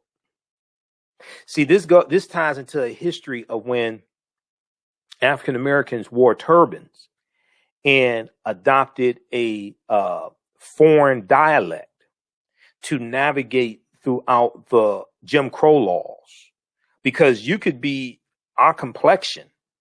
You can be dark black African and be from an African nation and wear a turban or be a head of state or something like that and circumvent the Jim Crow laws. Okay. This is page 36. Look at this. Let me see. Can we get up right up here? 22 million African Americans. This is Malcolm X, 1964. This is April 3rd, 64. We were using the term African Americans then. That's not a new term. And then the term Afro-American dates back to the 1830s. These are not new terms. These are old arguments. Okay, so now I'm going to post this link here. This is to the speech, the Ballot of the Bullet from March 29th, 1964. We've got to read this. We can't just listen to excerpts. Okay, that's lazy ass stuff. That's not how my teachers taught me. My teachers are Dr. Leonard Jeffries, Professor James Small, Professor Kabahaya Wapakamane, Dr. Ray Higgins, Dr. Claude Anderson. You got to go get into this information. You got to tear this stuff apart. You got to read this. You can't go off of excerpts and headlines. Okay, read this. We'll post this link here. This is to the text of some of the speech, Ballot of the Bull. I can't remember if this is the entire speech or not. So I looked at this some time ago. Blackpast.org has 6,000 pages of articles dealing with African history and African American history. Blackpast.org. And June 28th, 1964, they have the speech that Malcolm delivered dealing with the organization, dealing with the formation of the Organization of Afro-American Unity. June 28th, 1964. That's the speech where Malcolm talks about by any means necessary. And we just talked about that speech actually on Malcolm's birthday, May 19th. And I showed you some of the speech, and I showed you the 5 points, the 5 platforms of the Organization of Afro-American Unity that Malcolm laid out. But let me see something here. A couple of quick things, and then I got to get out of here. I have a lot of work to do. Let me see. There's the article from New York Times, I think it is. Yeah, the term African American is older than we thought. It dates back to 1781, 1782, I think it is. 1782, May 15, 1782, Philadelphia, Pennsylvania. That's right. Read this article here. And also, if you like this type of information here, the online course that I teach, when I don't have to deal with time constraints, really, is going to blow you away. Okay, so be sure to register for the online course that I teach, because it's very time consuming to teach the class. I'm constantly reinventing the class and adding more content. We just went through a timeline of history the past couple of weeks, dealing with going back 5 million years ago and putting all this stuff in chronological order. Okay. Read this article here. The term African American appears earlier than thought. Reporter's Notebook. The term African American appears earlier than thought.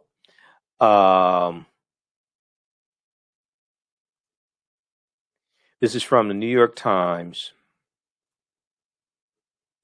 And let me go over here to close out some of these tabs. I got about 35 tabs open here in Google Chrome. The term African American appears earlier than thought. Reporter's Notebook. This is from April 21st, 2015. An ad in the Pennsylvania Journal on May 15, 1782 used the term African American. Okay. And it was advertising 2 sermons written by the African American, one on the capture of Lord Cornwallis to be sold, okay, by A. Smith and Woodhouse, W. Woodhouse, etc. Go read this. The term African American, Jesse Jackson. I hear people say Jesse Jackson invented the term African American. Get the hell out of here with that. The 1782 advertisement in a Philadelphia newspaper for 2 sermons written by an African American. That was half a century before the earliest known written occurrence of the term as listed in the Oxford English Dictionary. Quote, I was surprised to find it 53 years before anyone had known.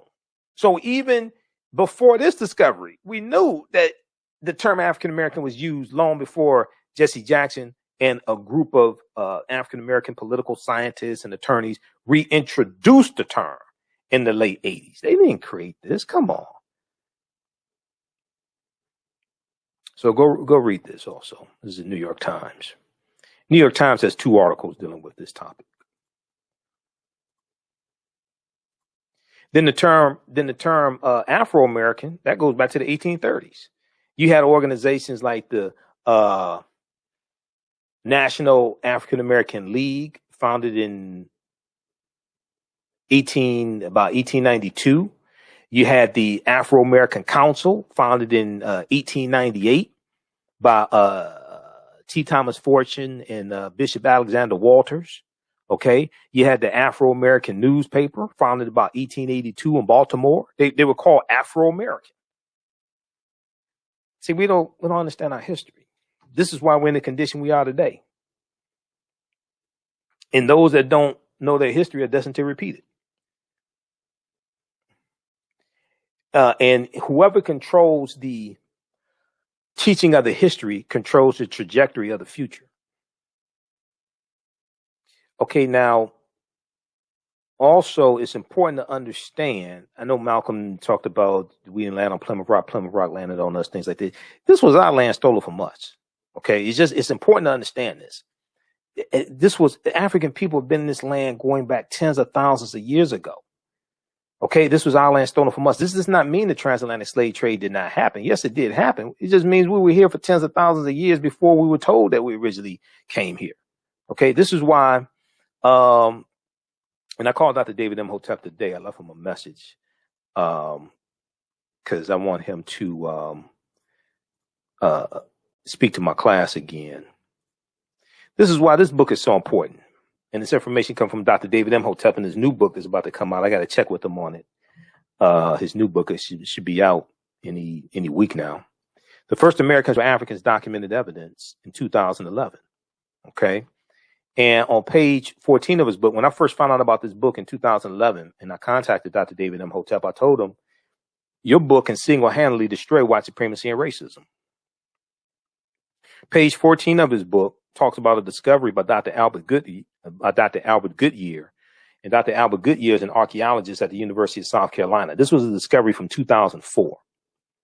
Okay, it was 17 years ago. In Allendale County, South Carolina, at a campsite, they found 13 different types of evidence to document an African presence in this country dating back at least 51,700 years ago. They found artifacts, architecture, campsites, carvings, Egyptian writings, footprints in lava, genetic M174D haploid groups dealing with DNA and genetics, linguistics, paintings, skulls, skeletons, structures, and tools. They found 13 different types of evidence thoroughly documenting an African presence in this country going back at least 51,700 years ago. These were the Khoisan, who come from Southern Africa. They have the oldest DNA on the planet. They go all around the world. They're the ancestors to the Ainu and the Twa. This is before the people who we call Native Americans come into existence. There were African people here. Okay, this was our land stolen from us. This is why this is why when people say, "Oh, we need to separate," I say, "Okay." Now, why should we be the ones that lead? We were here before anybody else was here.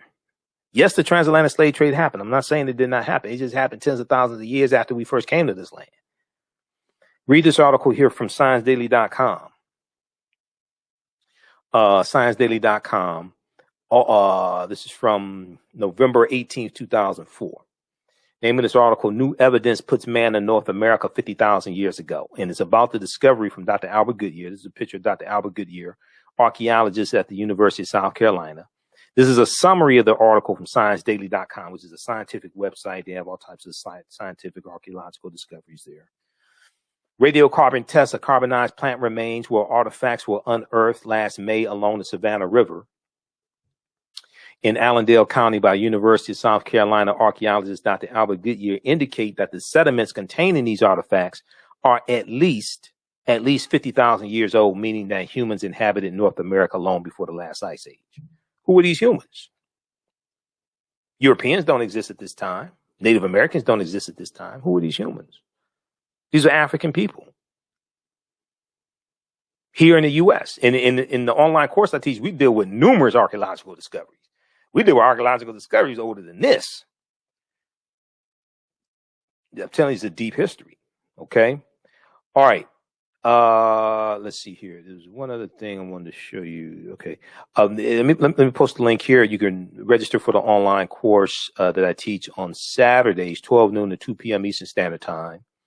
And we do the class live, but all the classes are recorded, so you can go back and watch them over and over again. So if you missed the class or missed some of it, it's fine. You can. All the sessions are archived. As soon as you register, you can watch the class we just did this past Saturday. And our guest speaker was archaeologist Nubia Wardford, African-American female archaeologist. She travels to the Sudan to do archaeological digs. We dealt with the origins of ancient Kush and the African queens of antiquity. So we posted the link here. Okay. Let me see here. There was, okay, I showed you that Dr. David Imhotep. There was this article here. We talked about this on Malcolm's birthday. And we dealt with Malcolm when he leads the Nation of Islam, getting involved in the civil rights movement also. Because a lot of people don't really understand Malcolm when he leads the nation. That's a critical piece of time of his life, because his ideology is constantly evolving. And he goes to Mecca, and he's going to come back and organize the Organization of Afro-American Unity. And Dr. John Henrik Clark is going to be one of the ones who help him organize the organization, as well as Maya Angelou, because he meets Maya Angelou in Ghana in 1964. Okay, let's see. Here we go. Let's look at this quickly here. Now, there's a big article from Washington Post that you hear me talk about oftentimes, dealing with the day Dr. King met Malcolm X. But this is pretty good here also. This is from pbs.org, American Experience from pbs.org. Oh, before I forget,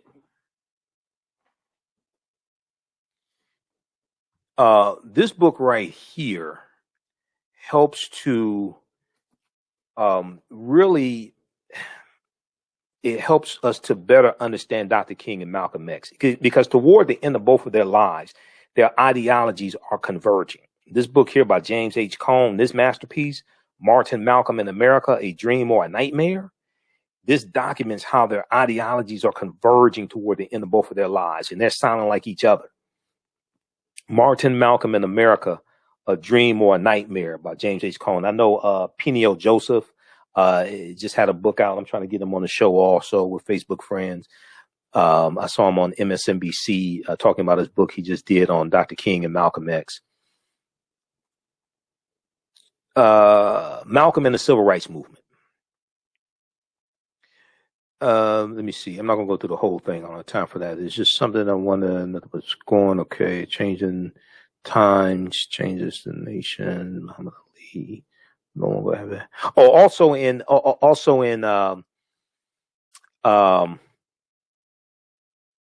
Godfather of Harlem, they show Malcolm in at Cassius Clay's training camp in '64, training to fight Sonny Liston. They show him at Cassius Clay's training camp, and he's wearing a goatee. Malcolm was clean shaven then. Go look at those pictures of Malcolm and Cassius Clay. Malcolm was clean shaven. Cassius Clay wins the championship February 25th, 1964, defeats Sonny Liston. Then shortly after that, he announces he's joining the Nation of Islam, announces his new name, Muhammad Ali. Malcolm is clean shaven. Malcolm hasn't left for Malcolm is still in the nation. He's suspended from the nation, but he's still a member of the nation. He hasn't separated from the nation yet, and he hasn't gone to Mecca yet either. He's clean shaven when you look at those pictures. So that it's little their timelines, they're converging different things all together at one time, and you can't do that. There was one episode when they're dealing with the March on Washington, and Adam Clayton Powell, played by Giancarlo Esposito, and Giancarlo Esposito does an excellent job. And the brother who played Nigel, who plays Malcolm X, he's doing an excellent job playing Malcolm. And Forrest Whitaker is doing an excellent job playing Bumpy Johnson. But there was a scene in their organizing the March on Washington, which was August 28th, 1963. And I think they were in Adam Clayton Powell's office. And he's talking about 4 little girls who were killed in a bombing at a church. Okay. Well, that didn't happen before the March on Washington happened. They're preparing for the March on Washington. Okay. That happened about 3 weeks after the March on Washington happened. All right. That's September 15, 1963 that took place, the church bombing.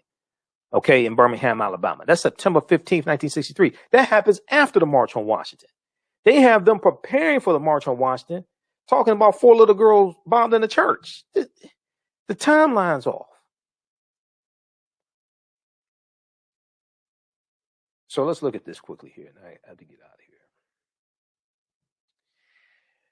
No longer adversaries. Bit by bit, Malcolm began a process of engagement with the civil rights movement. He went to Washington, D.C. and witnessed the debate on the Civil Rights Act of 1964. Okay. And this is 3 days before Malcolm first delivers the Ballot of the Bullet. He delivered it March 29th, 1964 in Washington Heights, New York. That's 3 days after he met Dr. King and witnessed the U.S. Senate debate on the Civil Rights Act. And Malcolm was calling for the strongest Civil Rights Act that we could get passed. Malcolm tells Dr. King, I'm throwing myself into the heart of the civil rights struggle. This was March 26, 1964, when he met Dr. King. Where previously his separatism had meant no interest in voting, he now told Mississippi youth that he was with voter registration efforts, quote unquote, 1,000%. And he talks about voter registration and voting strategically in his speech, June 28th, 1964, when he lays out the platform of the Organization of Afro-American Unity. Malcolm accepted an invitation from SNCC, Student Nonviolent Coordinating Committee, to speak in Selma, Alabama, and had conciliatory words for Coretta Scott King, whose husband was then in jail, because Malcolm went to go meet with Coretta Scott King when he goes to Alabama to speak to SNCC. He said, quote, I want Dr. King to know that I don't come to Selma to make his job difficult, Malcolm said.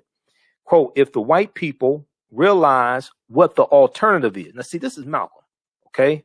This is what a lot of people that talk about Dr. King, Malcolm, don't want to say. Malcolm said, quote, if the white people realize what the alternative is, perhaps they will be more willing to hear Dr. King. This is what happens when you do research. Malcolm said, if the white people realize what the alternative is, perhaps they would be more willing to hear Dr. King.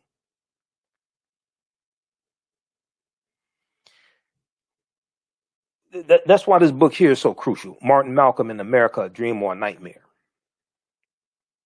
Now, when Malcolm is assassinated, Dr. King sends a telegram to Betty Shabazz. In the telegram, Dr. King said in the telegram, while we did not always see eye to eye on methods to solve the race problem, I always had a deep affection for Malcolm and felt he had a great ability to put his finger on the existence and root of the problem.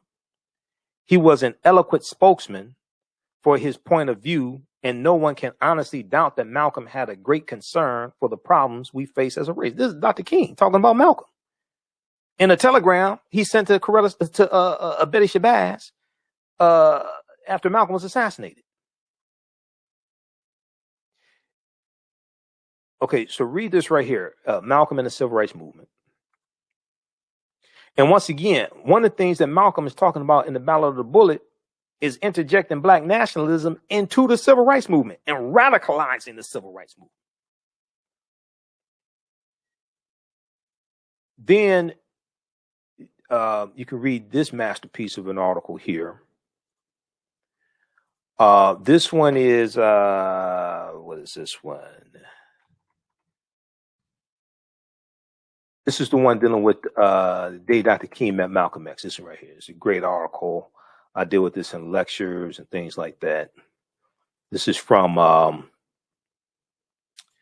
Washington Post. Martin Luther King Jr. met Malcolm X just once. The photo still haunts us with what was lost. Okay, so Malcolm is clean shaven here. March 26, 1964. March 29, 1964, when he delivers the Ballot of the Bull in Washington Heights, New York, he's clean shaven because he hasn't left for Mecca yet.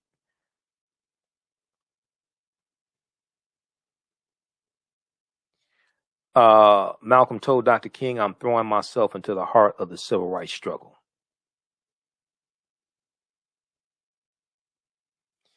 July 31st, 1963, the month before the March on Washington, Malcolm is still in the Nation of Islam. Malcolm is calling for a unification of the civil rights leaders and their followers. We haven't researched Malcolm. We haven't researched Dr. King either. Dr. King wrote 5 books. I'm listening to stuff people saying about Dr. King. I'm like, which King are you talking about? You talking about Dr. King or BB King? What the hell are you talking about? Malcolm sends a letter to the leading civil rights leaders, July 31st, 1963, requesting a meeting with them. And he's saying that they have to unite. And he's saying they have to find a common solution to a common problem posed by a common enemy. Okay, this is the seriousness of the situation. Demands immediate steps must be taken to solve this crucial problem by those who have genuine concerns before the racial powder keg. Okay, the present racial crisis in this country carries within it powerful destructive ingredients that may soon erupt into an uncontrollable explosion.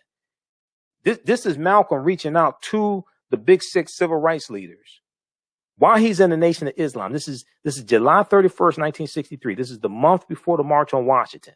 He's asking for a meeting. Okay, Malcolm X sent a letter to Dr. King requesting a meeting.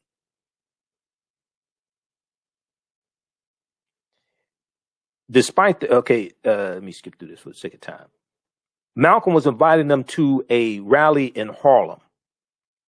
It was going to take place in 63.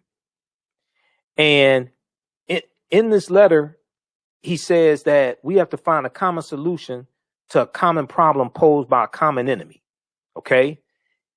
Malcolm says that if Nikita Khrushchev, he says, citing a meeting between President John F. Kennedy and Soviet Premier Nikita Khrushchev.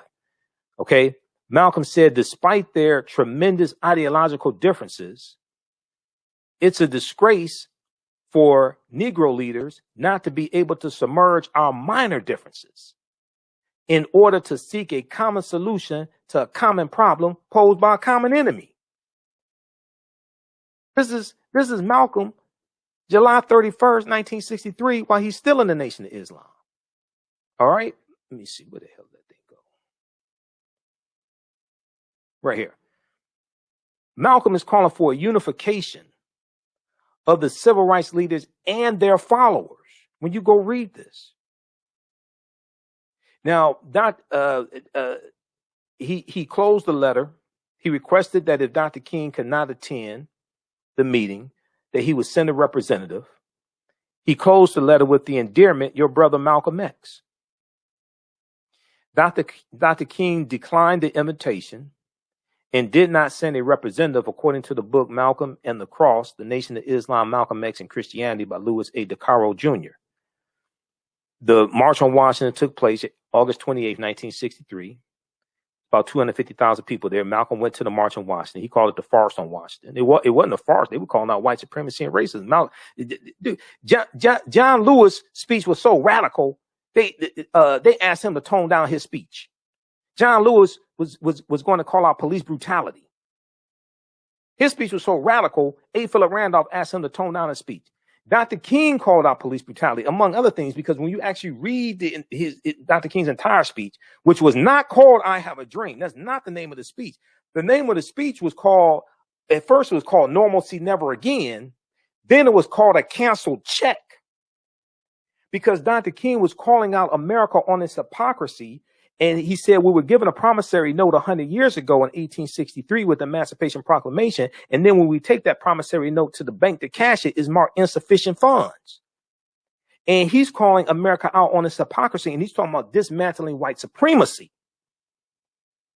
What happens is Mahalia Jackson, towards the end of the speech, Mahalia Jackson says, tell them about the dream, Martin, tell them about the dream. So then he shifts and he starts talking about the beloved community. But that's what comes into existence after you dismantle white supremacy and racism.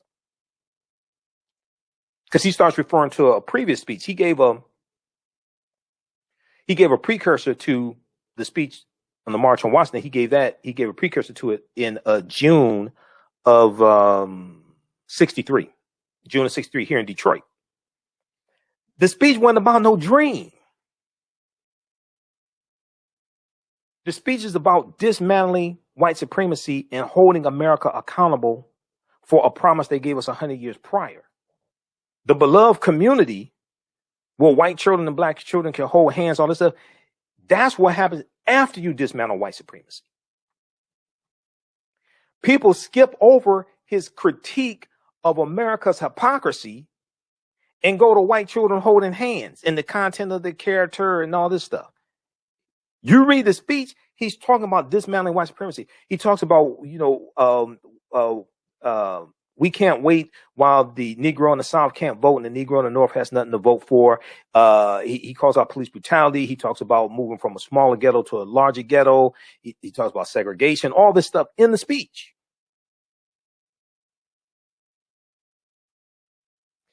Okay. Also, if you like this type of information, you can support the African History Network, $ the AHN Show through Cash App, $ the AHN Show through Cash App. Also through PayPal, paypal.me/the AHN Show. If you donate through YouTube, I saw somebody donate through YouTube. Thanks for your donation, but YouTube takes 1/3 of the payment, just so you know. So if you can only do it through YouTube, we appreciate that. But you do Cash App. And when you do it through Cash App, be sure to do type in $ the AHN Show, SHOW. Unless you click on the link that we just posted here. And it'll, when you type in the $, and when you type in $ the AHN Show, SHOW, it'll show my picture and it'll say Michael and show my picture there. Somebody set up a fake African History Network Cash App account using my logo. There's in their handle is similar to mine, but it's not me. So I've already reported them to Cash App and waiting on them to shut down that account. Okay, so we've got that, and that's read the article from Washington Post. The lynchings, read that also. The lynchings as well that we talked about from NAACP.org, dealing with the history of lynchings. Getting the anti-lynching bill passed and needing 60 votes in the Senate, that's an uphill battle. Now, what we should be focused on is identifying 10 Republicans who we could pressure to push to vote for the bill. You may need 11 because I don't know if Joe Manchin from West Virginia is going to vote for the bill.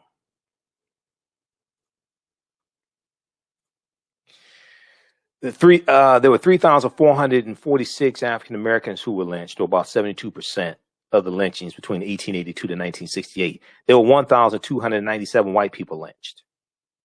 Okay, as well. But they weren't the only victim. When they talk about African Americans, they weren't the only victims of lynching. Some white people were lynched for helping black people or for being anti-lynching. Immigrants from Mexico, China, Australia, and other countries were also lynched. We don't understand history. Americans are very ignorant of history. Mexicans were lynched. Chinese were lynched. White people were lynched in this country. Yes, they were. But 72% of the people who were lynched were African Americans. So the only reason why you need an anti-lynching bill is because of white people lynching African Americans. So if they vote, and if you look at where the lynchings took place, the majority of them, the number one state that had number one state for lynchings was Mississippi. That's where Emmett Till was lynched, August 28th, 1955.